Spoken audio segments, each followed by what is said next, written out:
കോട്ടയം ഇല്ലിക്കൽ ചിന്മയാനന്ദ വിദ്യാലയത്തിൽ നടന്ന പരിസ്ഥിതി ദിനാചരണ ജില്ലാതല ഉദ്ഘാടനം സ്പീക്കർ തിരുവഞ്ചൂർ രാധാകൃഷ്ണൻ നിർവഹിച്ചു.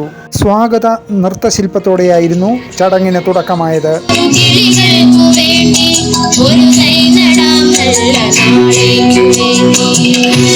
പരിസ്ഥിതിവാദം സമൂഹത്തിനു വേണ്ടിയാണെന്നും വാദിക്കുന്നവർ സമൂഹത്തിനു വേണ്ടി നിലകൊള്ളുന്നവരെന്നും സ്പീക്കർ തിരുവഞ്ചൂർ രാധാകൃഷ്ണൻ പറഞ്ഞു.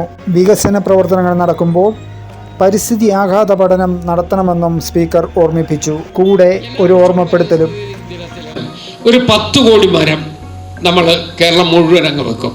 10 കോടി എല്ലാവർക്കും കൊടുക്കും. ഒരു ബുദ്ധിമുട്ടുമില്ലാതെ അതിൻ്റെ സീഡ്ലിങ്സ് അങ്ങ് കൊടുക്കും. അപ്പോൾ 10 കോടിയും 10 കുഴിയിലായിരിക്കും, 10 കോടി കുഴിയിലായിരിക്കും വരുന്നത്. പക്ഷെ പിറ്റേ വർഷം അതേ കുഴിയിൽ തന്നെ വീണ്ടും 10 കോടി നമ്മൾ കൊടുക്കുന്നു, ആ കുഴിയിൽ തന്നെ വെക്കുകയും ചെയ്യുന്നു. അപ്പോൾ കുഴിയിൽ നിന്ന് കുഴിയിലേക്ക് പോകുന്ന ഏർപ്പാടായി നമ്മുടെ പരിസ്ഥിതി ദിനത്തെ മാറ്റരുത്. സ്പീക്കറും മുഖ്യ അതിഥികളും സ്കൂൾ അങ്കണത്തിലേക്കായി അശോകമര തൈകളും നട്ടു. ചടങ്ങിന് ഫ്രാൻസിസ് ജോർജ് MP അധ്യക്ഷത വഹിച്ചു.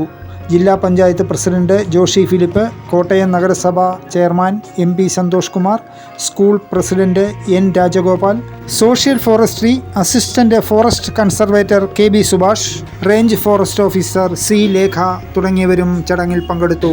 സുഗതകുമാരി ടീച്ചറിന്റെ കവിതയിൽ പറഞ്ഞതുപോലെ തൈ നടാൻ നമുക്ക് നാളേക്ക് വേണ്ടി, തൈ നടാൻ നമ്മളുടെ അമ്മയ്ക്ക് വേണ്ടി.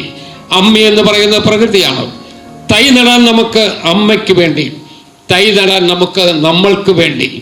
ആ രൂപത്തിൽ ചിന്ത ഉയർത്തി പിടിച്ചുകൊണ്ട് പോകാം. ന്യൂസ് ടീം വൈക്കം വാർത്ത.